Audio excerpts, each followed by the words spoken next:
This talk is going to be about GPUs. I'm going to talk about the history of why GPUs came to be what they are today. I'm going to talk about this because it shapes the way we program them when we do it through CUDA or OpenCL or whatever kind of way you want to do it. I'm going to show you some cases of how we've been using the GPUs for a couple of our projects in collaboration with companies. And then I'm going to speculate just a bit about the future of it. So where are we heading? And is this something you should use if you have a product, a software product, you want to accelerate it? And what is it you want to think about? What kind of questions do you want to ask yourself? So just a word of caution, this is not going to be a lecture about CUDA. So you're not going to go from here and having learned CUDA. You're not going to go from here having learned OpenCL. I'm not going to go into that kind of detail. But I am going to go through a number of projects. And because I'm a graphics person, I'm going to show you a lot of pictures. And I'm going to talk about what kind of an experience did we have building these products. And what are the potential pitfalls, and what is it you're going to try and look for if you want to accelerate stuff on the GPU. So the historical review. Before the avenue of the GPU, or before the GPU even came up, before there was anything called hardware-accelerated graphics cards, there were games. And these games were incredible. So this is in my youth, so I loved playing games. I played all these games, and the games experimented a lot with the way they showed graphics. So I took 2 examples, and these might not be the best. You might have your favorite game. How many of you played games? Okay, very good. I'm happy. How many of you play games still? Ah, very good. So these 2 games I put up here because they're special. And they're special in the way they show graphics. And this will make more sense when I talk about how graphics is shown today. So on your far left, you have the game called Outcast. Okay, it was an incredible game. Didn't really get the attention span that was actually, that it could have gotten because it was great. But the thing I want you to take from this is that their graphics engine was based on height fields for the terrain, and they used a technique called ray casting, so casting rays into this height field to determine where the surface is. And this is a bit different from what you usually do in graphics. On the other side, we have a game called Comanche Total Overkill, or something like along those lines, a great helicopter game. This game was based on the voxelization of the entire game world. So everything you see up there, you can almost actually spot it, is made up of small cubes. And these small cubes have colors. And then you want to build a graphics engine that can display all these cubes very fast, or make the choice of which cubes to show very fast. So these 2 examples are meant to be examples of the creative freedom that the gaming industry had at this point in time. And then, unfortunately, came the dark time of the hardware-accelerated graphics cards. Let me see if this starts up. This is a comparison between software rendering for a game called Havoc in '95, and then the hardware acceleration on a graphics card called the S3 Verge. And this was actually the first graphics card that I had in my machine when I got my PC. So this is a kind of hardware accelerated graphics you might see at the time. So it looks good. This is a software renderer, and it looks horrible in some sense. So what the hardware acceleration at this point gave was very high resolution stuff. That was essentially what you got, because essentially those graphics cards could hardwire the kind of computation needed to be done to show something on screen. So we could have very high resolution graphics. Unfortunately, it also meant that we lost the ability to experiment with the graphics engine. So you couldn't really efficiently make a voxel engine. You couldn't make a ray-casted height engine, as in the 2 previous examples. So in my mind, all the games, although they were very exciting, they also kind of looked the same. So everything looked like triangles with something painted on top of it. In essence, textures. Oh, by the way, ask questions. I mean, just interrupt me, ask questions if there's anything you want to know, or details of it. I mean, such as how far did I get into Battlefield 1942? So then came along the GPU in 1999. So everything important kind of happened along or in between the year 99 and 2000. So that was really a great time. So the GeForce 256 was the world's first GPU, or at least that was the marketing term of it. So NVIDIA came up with this term, the GPU, to emphasize that this could really do something, or this was a computing engine, but actually there was nothing programmable at this time. You couldn't do anything really flexible with it. It had something called integrated texture and lighting. So you could, all of a sudden, a lot of the graphics things that you had been doing on the CPU was pushed onto the GPU. And in essence, this meant that things got even more tightly bound. So there was only so much you could do. But then you got a lot of features. So you could do environment mapping, meaning that you could get reflective surfaces. And then I truly don't know, but this is the marketing material again from NVIDIA. So without a GPU, you have one kind of truck, and then it magically turns into another kind of truck if you have the GPU. I don't know. I mean. And they really like trucks and cars, maybe because they are so clean and shiny, and it fits nicely into what they could do. So, but then came the first programmable cards. So this was in 2000, 2001. They started by being not very programmable. Actually, we started with having something called register combiners, in which you could do something very, very simple on trying to combine different parts of the pipeline. But then came actual programming languages, or in the beginning, actually, this was more along the lines of assembly language. And in 2002, we got something that was truly programmable. So what did it mean? It meant that as vertices are transformed into pixels on the screen, each of the steps in doing this can be programmed, or at least some of them. So for each vertex, you need to do something with it. You need to transform it in space, either because you move your head around, or because you want the object to move. At this part, so for each vertex, we could actually allocate a program. It would be the same program running for each of the vertices. We can program it ourselves. Also, for each of the fragments, that is a final color on the screen, at least for the topmost fragment, we could also program this one.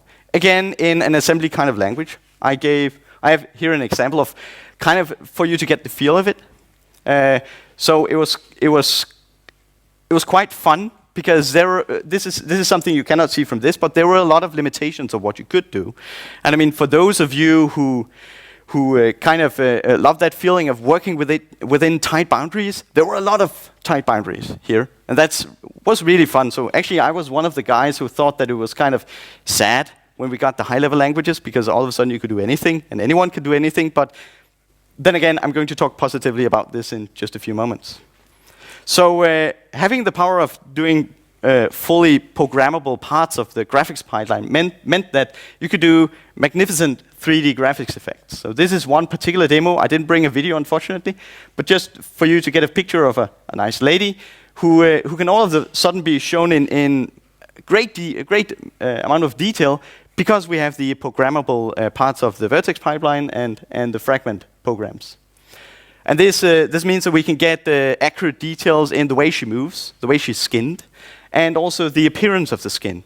And of course, doing programmable graphics this way all of a sudden opens up for the possibilities that we had before the hardware-accelerated graphics cards. So all of a sudden, we had the creative freedom back, which was nice because it meant that many of the games, and I didn't bring pictures of it, but many of the games from that point and on look incredible, because there is a lot of freedom in how you express your graphics engine, and in how your content guys, so the graphics artists, can actually produce stuff.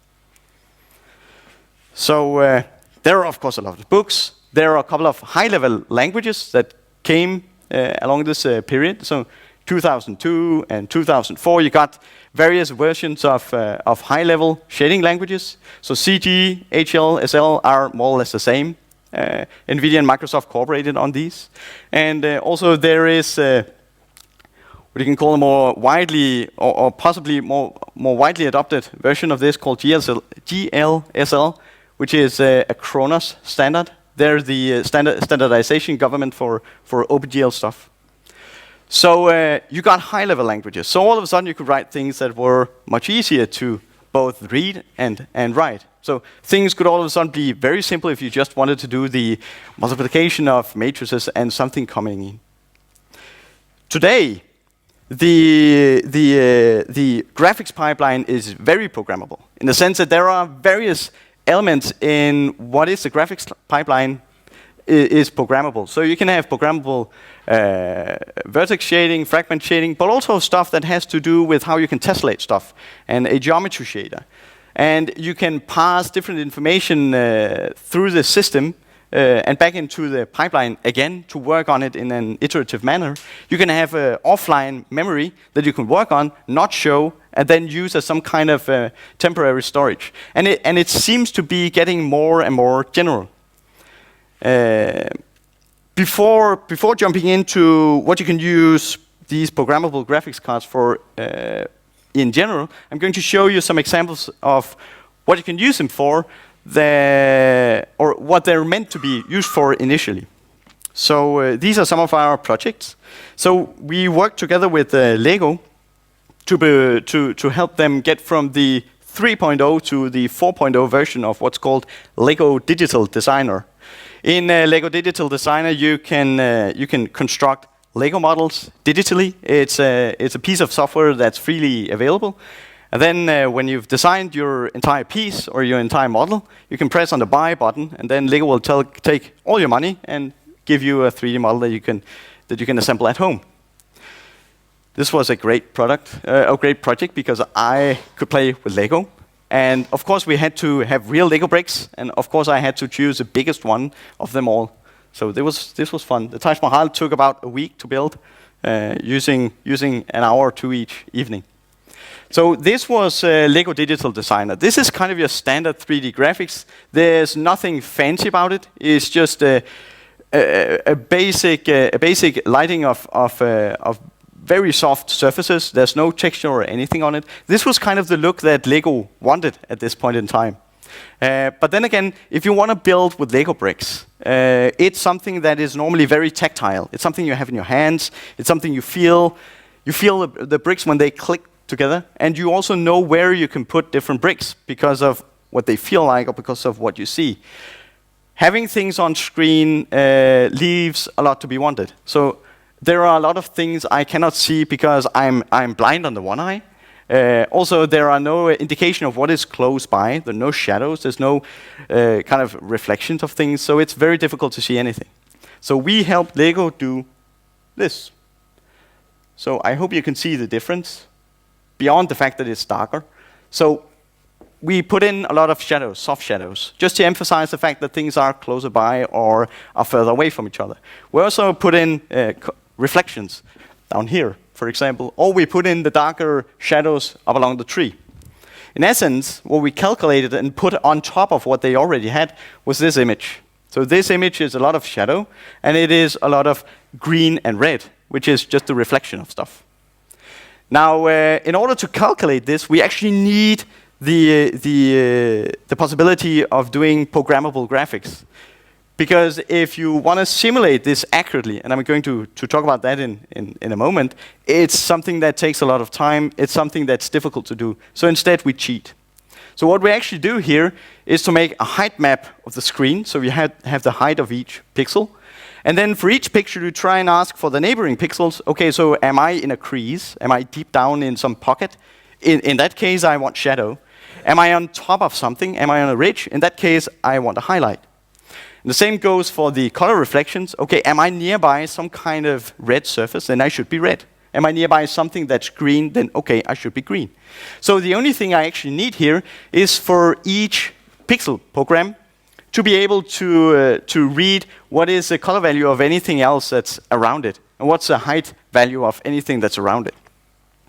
And again, to be able to program that, so that query of what's around me, and the choice of what kind of a color I want to be, you need the programmability of graphics card to get that. We worked a bit more on this, and in our field, we are very inspired by what happens in the gaming industry. Not because we can always use it, but because sometimes there are actually some very, very nifty tricks. So one of these nifty tricks is in a paper by the gaming company Crytek. This is something called Cascaded light propagation volumes for real-time indirect illumination. We also want long titles. So this was a method that could enable these kind of color bleeding and also these kind of almost glossy reflections, which is something that's normally very difficult to do. The way it's done is that you have a big grid of values of light. It's actually encoded in something called spherical harmonics. Doesn't really matter. But you have a lot of light in a big volume, and then you just propagate light through this volume. So if you know the direction of light is this, then you can propagate it on in that direction in this big volume of values of light. But you could also propagate it into an object. And this is what we did here. This is called, this effect is called subsurface scattering. It's, if the video was running, I could show it to you. So when light hits a surface, the video is running very slowly, about 1 frame per. Okay, so believe me, this could run in real time. It's just a video. So in essence, we take the light when it hits the surface and propagate into the object. And that is what subsurface scattering is. So it's the light hitting something, for example, my skin, and then it will exit the surface at another position on my skin. And that's what gives this a very smooth appearance. And actually, a lot of what you see in the face of another person is subsurface scattering, because we have a lot of pores. You don't see those. You don't see those because of the very soft light the subsurface scattering gives to the skin. I'm going to show you the last project, again to emphasize the way that programmability gave us a lot of power in doing stuff in graphics, or directly for graphics. So this is a molecular visualization, and this is made for a company at first because they just wanted this stick and ball kind of visualization, but it was too slow, so we accelerated it 500 times by using a special technique that is based on calculating these shapes analytically. Then we can put some additional surfaces on top of it. This is called a Connolly surface. It has a specific definition that's not very important here, but basically we can calculate it based on the distribution of atoms and a specific kind of energy. But the calculation of this is done on the GPU. So this is just generating geometry. You can do that as part of the pipeline, and then you can feed this kind of geometry back into the pipeline and show it again. So this is what is happening here. We're also mixing with this kind of foggy coloring. So this is another kind of technique that you can use. It's called volume rendering. It's a big grid of data values, and we want to show them somehow. And in this case, we are going to march through this big grid of data values and collect up the colors, and then mix it with the traditional triangular graphics here. So all this kind of programmable graphics gave us, and is still giving us a lot of possibilities for doing nifty kind of things in graphics. You all know this, probably. I hope you do. You all know the Multicore crisis, and everyone was up in arms again around the year 2000 and ahead. And I don't know why this came as a surprise, but it came as a surprise to everyone, I guess. So now we're trying to catch up. We're trying to find out, oh, okay, what are we going to do? And we have a couple of good suggestions for how to program stuff in general. So I'm not particularly interested in this graph at this presentation anyway. I'm interested in this one. So this is a graph for approximately part of the same period anyway, showing the performance of a traditional CPU and a GPU. So what I really want you to see here is the way the GPU just shines. Okay, so the potential power of the GPU is really, really great. I'm not going to go into a lot of details of why it is so great. It of course has to do with the parallelization of it. So essentially, a lot of pixels are going to be drawn at the same time. It means that the same program is running for a lot of data. It means that you can save cache. It also means that you can overlay different kinds of memory requests with other kind of computations. So essentially, the GPU is just massively parallel, and it's so if you can fit your problem into what the GPU can actually do, you have a lot of power you can harness. So right now, I think I had a quick look at what NVIDIA is reporting at the moment. They have this website where people can put in their program, and they can tell you how much they actually accelerated it. And I don't know how much of it to trust, because part of it is marketing, part of it is how much energy did you put into your CPU implementation. But anyway, people are reporting stuff like 1,000 times faster. Okay, so that might be a bit too much. But in our experience, you can definitely get a factor of 50. So something that is 50 times faster. And that, in our cases at least, have opened up entirely new possibilities of how to actually exploit it, or how to actually use these kind of programs. So I kind of feel like this little guy. So yeah, I exploited the GPU, and I got this crazy speed up. So what on earth am I going to use it for? So before talking about that, I want to talk about just a bit about how I got into this. Because at some point in time, there was a guy called Mark Harris. He was a PhD student. He did a paper called Physically Based Visual Simulation on Graphics Hardware. He was one of the pioneers of this field, so I just want to mention his name here. He's now hired by NVIDIA. He's doing a lot of GPU stuff there.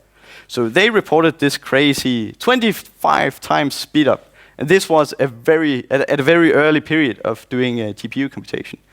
So I thought that was cool. I want to do stuff like this. And I was just starting my PhD, so it's a long time ago. The receding hairline was not quite so receding as it is now. I had a bit more hair, and for some reason, bad webcam photos was something that was a fashion. So I did a PhD on surgical simulators for procedures on children with malformed hearts.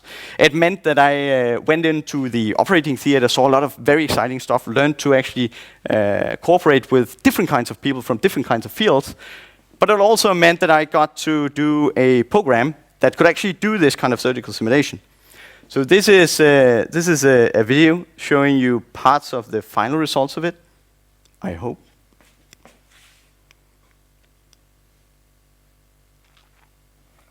So the idea is that we would take a patient, a child, into an MR scan. We would do a semi-automatic segmentation of the entire heart, get the 3D shape of it, and now we wanted to give the surgeons a tool to prepare for the actual surgical procedure. We started out just implementing everything on the CPU, and for the amount of detail that the surgeon wanted, it was simply running too slow. So this was meant to be an interactive tool. This was meant to be something they could take into their hands and use, because that is the way surgeons work. So they go into the operating theater and they do take things into their hands. They're like carpenters in that sense. But we did get it up running interactively, both for the physics system, for the visualization, for the integration with these instruments that are actually force feedback devices, which you cannot see right here. And we got it up and running because we used the GPU. And this was quite early, so a lot of what we did was to fight with the limitations of the GPU, and I thought that was very, very fun. And I actually took a hold of the assembly kind of language for maybe a bit too long, because I found it very fun. So this is in essence the representation of our physics system at that time. So you might imagine that each of the lines are springs connecting small pieces of mass. That's essentially what this is.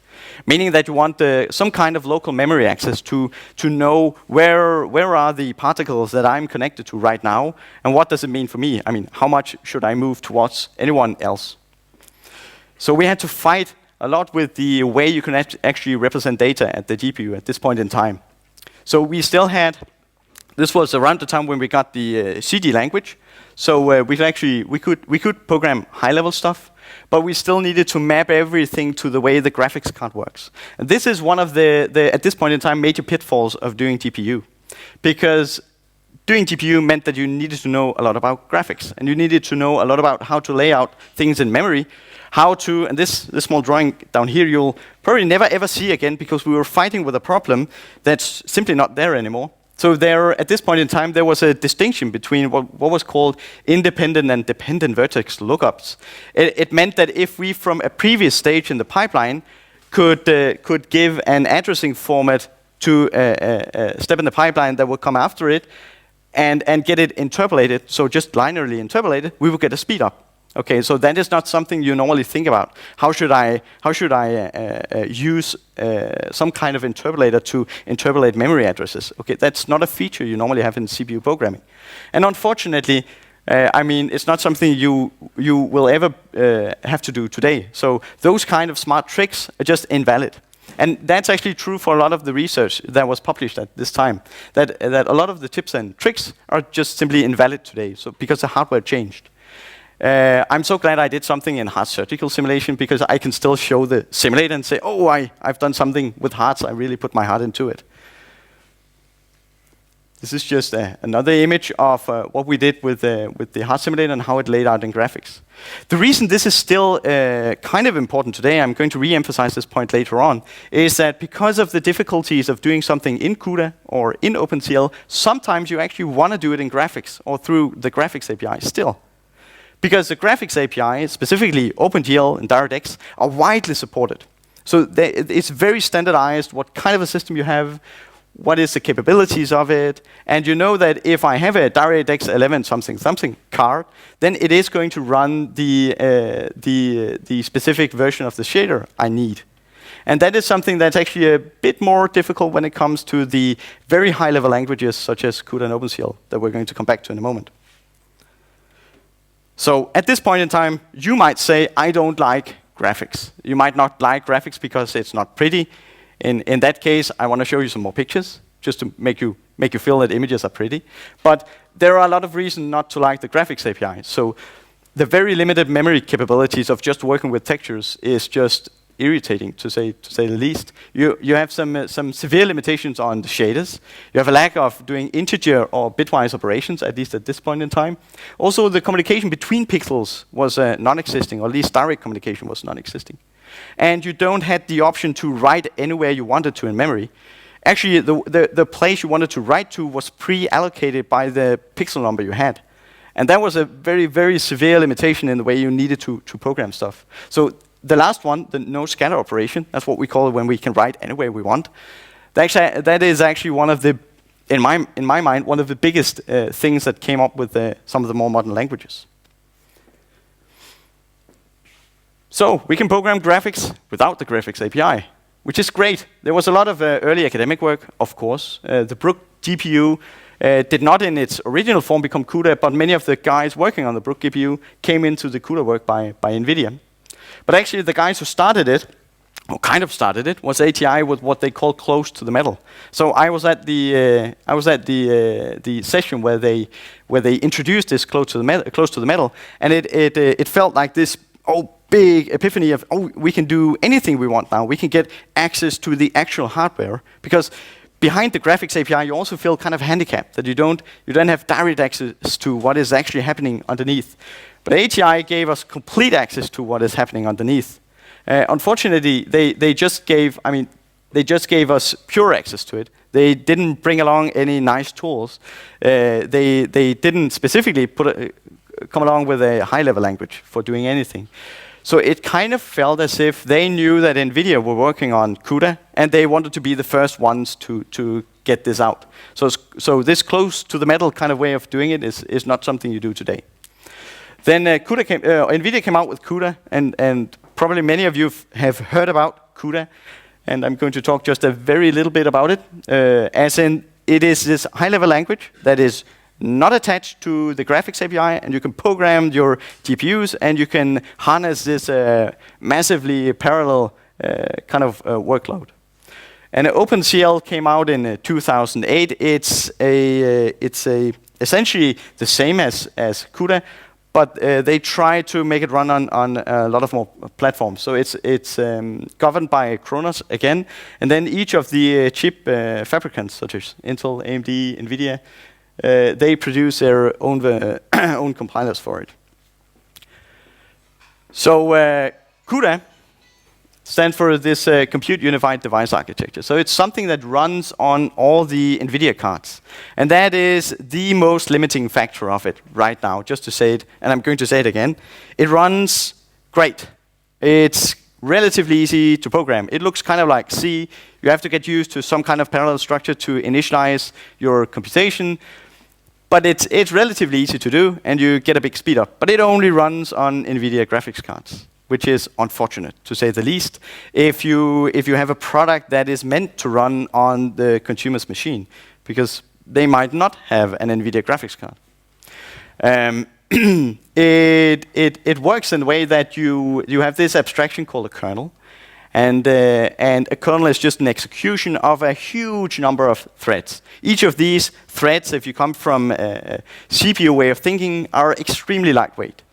but you want a lot of them to actually take advantage of the GPU.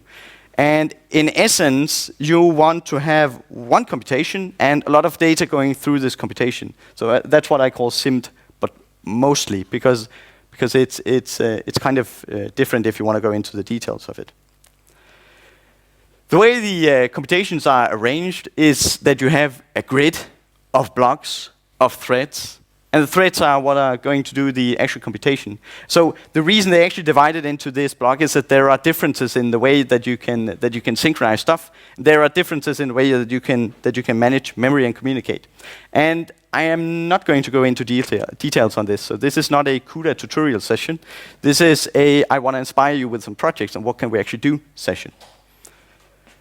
So just one more slide on some of the internal workings of it. One of the things that you can all of a sudden get access to through CUDA is a series of memory layers. So in the graphics API, we only had texture, and we had off-screen off-screen memory for writing the final color. But in reality, there is a lot of different kind of layers of memory that you can now get access to, and that's nice. Especially if you look at the top part of it, we have this shared memory. And that's nice, because all of a sudden these pixels can directly communicate. OpenCL is more or less the same. Again, I'm not going to go into details of it. So I got interviewed for a Danish, what's it called? Danish newspaper on the web called Version 2. And one of the comments down along the lines was that, okay, OpenCL and CUDA are more or less the same, because you can just do a direct translate. And that's essentially correct. CUDA can do a lot more than OpenCL can. It has a lot of more features, but those features are NVIDIA only. So it's because NVIDIA decides anything they want about CUDA and all the features that they want to implement. But in essence, you could do kind of a translation between the two. And I'm going to come back to some of my opinions of what you should do if you're in a certain situation. So I want to talk about 3 examples here of where we did GPGPU work at the Alexandra Institute for a couple of different companies. And you might notice that these kind of projects are not that different from the kind of projects I just showed you, where we use a graphics card for doing graphics. Because in many of these cases, there is going to be graphics again, or the end result is going to be graphics. But the way we generate it is in a general way, and that's the important part. So one of my colleagues called Carsten, he's the one referred down in the paper here. He has been doing a lot of registration in medical images. And this image is a case of you want to do radiotherapy, and you want to do radiotherapy on a tumor. But when you want to do that, you want to know where the tumor has moved. And you might say, okay, the tumor doesn't move. But yes, it does. Because in the stomach, for example, everything is soft. So it moves around if you have eaten a lot, if you've not eaten a lot. And it just moves around if you push your stomach a bit. So you actually want these images prior to actually doing the radiotherapy to overlap perfectly, so that the treatment plan can also be mapped perfectly to where the tumor is right now. And you can do these kind of mappings. It's called registration. You can do these kind of mappings through a technique called optical flow estimation. You can see I put this slide in. Okay. I'm sorry. It was supposed to stay there, say 40 times speed up. 48 times, sorry. So again, we got to speed up. This speed up is important because when you want to do the treatment plan, you are going to try a lot of different kind of you're going to try a lot of different things. So you want to get an update as fast as possible. And I really think that this getting an update as fast as possible is an eye-opening for a lot of different kind of fields. So if you can put the creativity back in the guy who actually wants to use it, he can actually produce a lot more. He can produce a lot more of a better quality. And that holds true for doing radiation therapy planning as well. There is some math here. The math in itself is not that important. What's important is that what we want to calculate is a 3D grid of displacements. This one down here is what we want to optimize. So we want to optimize this. It's essentially not possible to do analytically. So we want to do something so that we can express it on the graphics cards. In essence, the E is the energy we want to minimize under the terms described below. What we then do is to take a number of steps, and again, each of these are not that important. What I want you to get from this is a kind of feel of what it is you want to do to express something on the GPU. So we took this energy term and described it in what's called the Euler-Lagrange frame of reference. It means that we go from an integral to a differential equation. This is something we can solve. We can use a scheme called the finite difference scheme to actually discretize it. And this is very important because when we want to represent anything, of course, we want it discretized. And also we can make this work on an iterative local update scheme. So this is, in essence, what you see down here. So if I want to update this part of the grid containing these vectors that describe going from one image to the other, I only need to visit my neighbors. This is something the graphics card is very good at, just visiting to the neighbors. And actually, this is exactly the same that I did in the hard circuit simulator, just visiting my local neighbors. I want the information, I'm going to write a new value. There's a lot more going on underneath, of course. But in essence, that's it. So we already had this registration algorithms running about 40 times faster than a normal optical flow algorithm. And we were approached by a company called BrainReader. So they are a spin-off from the university. The CEO is called Jamila. She did a lot of research on the relationship between the hippocampus. That's what you see on the right. So inside your brain, the relationship between the hippocampus and the probability of having Alzheimer's. Because it turns out that there is a correlation here. So what they want to do is that they want to find out what is the shape, what is the size of the hippocampus in order to predict whether or not you have the high probability of getting Alzheimer's. In order to do that, they need to map some kind of scan of a patient to an idealized model, or what we call an atlas. Because the resolution of the hippocampus inside the brain is going to be very low with the kind of image modality we have today. So they need to do a registration. They used a open source program called Mink, and Mink just gives you a basic registration toolkit. But it took about 4 hours to get the result. And they wanted to build a business upon this, so they wanted to build this, or still want to build this as a business where you have web access to a service where you put up your data and then you get the result back. But 4 hours is a long time, especially if you want to do the treatment plan. So instead we used the existing registration algorithm and we took the time down to about 2 minutes. That's absolutely doable. But still, I actually want it to be faster because 2 minutes is still where you go and take coffee. So I want it snap. So maybe we should set up a distributed cluster of GPUs. I'm going to show you some more graphics. So this is absolutely not gaming graphics. This is not something you see when you're gaming. But this is something we can calculate. So we can set up again, some equations that govern the way light moves around in a room and the way material interact with light. And we can write this into a formula. It's actually something that's a bit hairy to try and solve. So we shoot rays out into the scene. We find out where do these rays of either light or seen from the camera, where do they interact with anything in the scene? And what you need to be aware of here is that a lot of the light or a lot of the material you actually see is indirectly illuminated. So even if we closed or turned off all the lights in this room, turned off the projector, the room is not going to be completely dark because just a bit of light is going to shine through the curtain, just a bit of light is going to come from the hallway. And the reason we can actually see it is that the individual photons bounce around in this scene like crazy. And it means that each of these photons are going to interact with a surface of the geometry representation of such a room a lot of times. So there are a lot of ray surface queries. So if you want to do images such as this, you need to do a lot of queries of the spatial arrangement of this scene. And this guy does a lot of that. The guy on the left is called Henrik van Jensen.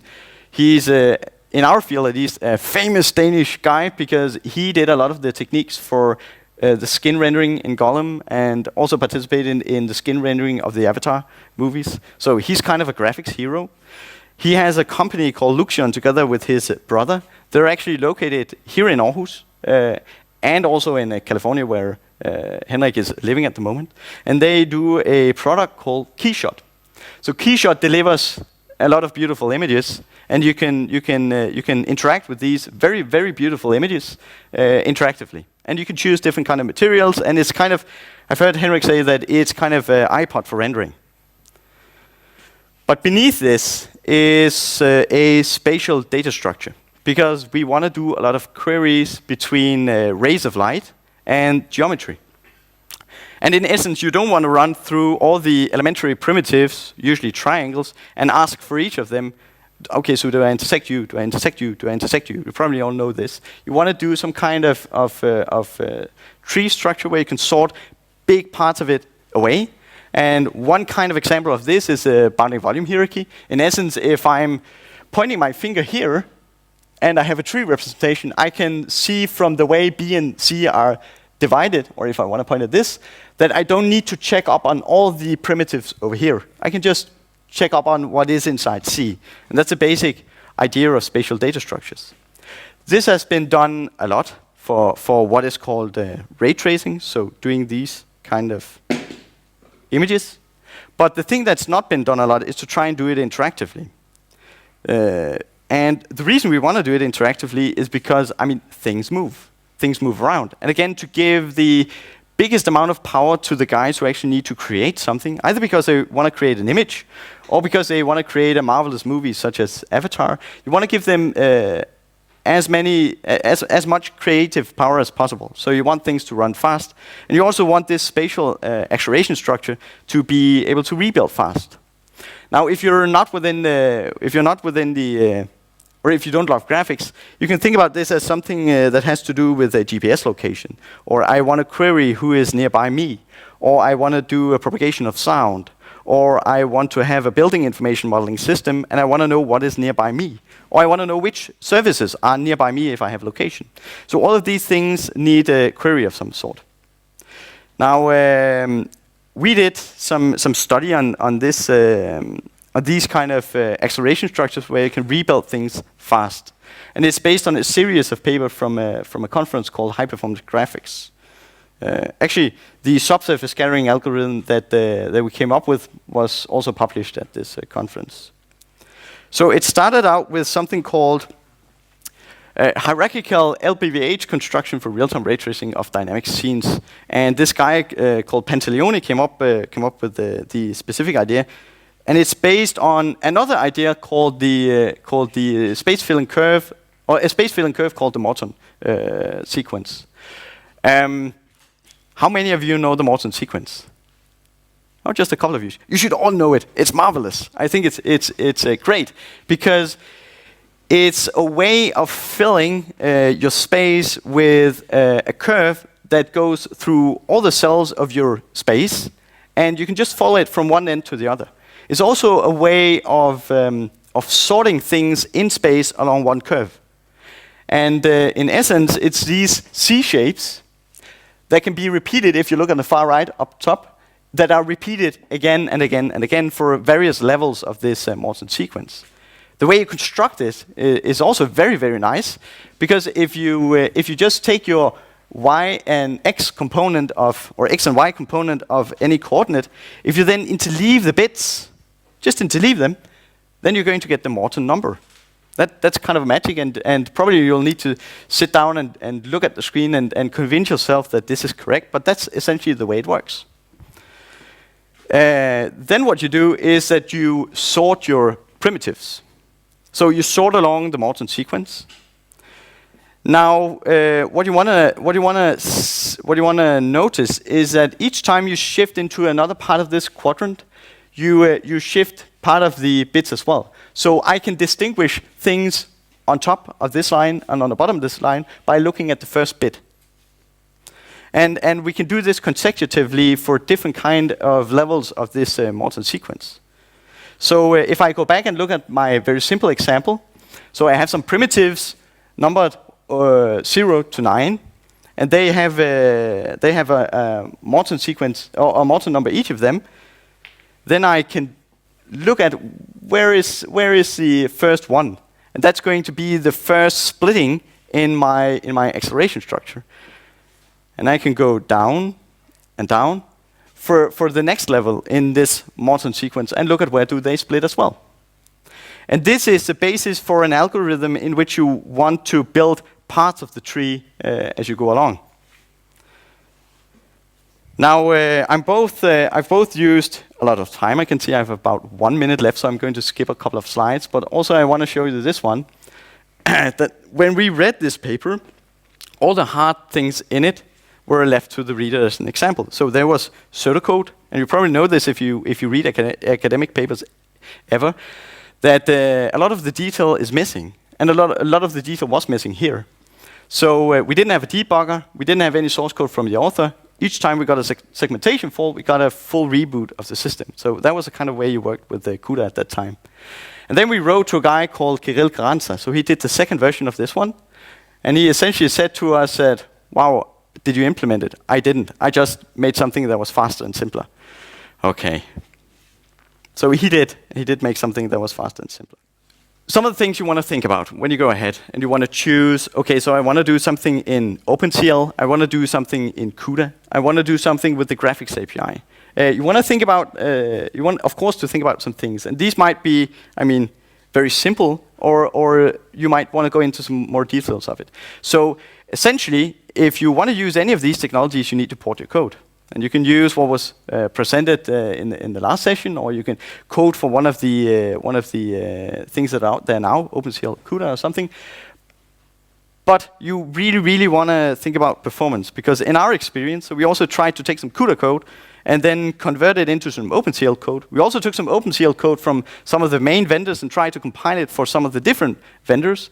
And in essence, it breaks down almost every time. So you don't get the performance you actually want. It in some cases simply does not work, because even though you did not mean it, you actually took into account the kind of hardware architecture you're writing to. So you accidentally wrote something that only runs on GPUs, although you wrote it in OpenCL. So it has to do with often the way your memory is structured and the way you do synchronization between things that are parallel. But you can actually write something that works perfectly fine. And actually some of the NVIDIA examples of doing prefix sum, as far as I remember, compiled and worked perfectly on the NVIDIA platform, did not work when we compiled it for Intel through OpenCL. So that's just, I mean, a huge headache. So you really want to make your choice. What is it I need? What kind of platform do I need here? Do I need, or can I decide my platform for my consumers? Can I say this is going to be CUDA only? It's going to be a service on the web, and I can decide what kind of a server I have. Or is it something where you want a wide adoption of whatever kind of acceleration you want? Then you should probably go for OpenCL, but then you still want a code path that leads to optimization for each of the individual hardware architectures. Or you could go for only going through the graphics API, and then it would be more standardized, but you wouldn't get all the possibilities of actually going into CUDA and OpenCL. So that's actually one of my last points, is that, okay, so even though we go for OpenCL, we go for CUDA because it's a new black, it's a new really great thing, you should still consider the normal graphics API for actually doing these kind of accelerated computations, because you can get a lot of power from those as well. And actually, if you want to go for the web, because right now there is stuff going on there, so you want to do WebGL, which is essentially OpenGL for web. But if you want to do computations on there, you could look at something called WebCL, which is OpenCL for web again. So that is a great opportunity to actually do something where you harness whatever kind of power you have, and you do it just through your browser. So I've already used up my time and a bit more. I'm sorry for that. If you have any questions, I would be very willing to. Yes. Speaking about compatibility between cards, I recall NVIDIA talking about doing real-time ray tracing. Yeah. Is that an entirely new architecture, or is it essentially different programming of the shaders? It's not just programming of the shaders. It's using the GPU for doing ray tracing. So I really wanted to show this to you. So this is real-time ray tracing, just the way we do it. And this is essentially also what they do in Keyshot. But this is not through the normal graphics API.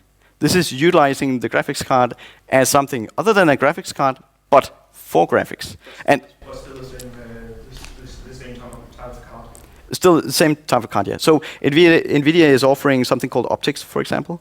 And optics so is a basic library for doing ray trace kind of things, but you can use it for many things. So you can use it for also asking for visibility in graphics as well.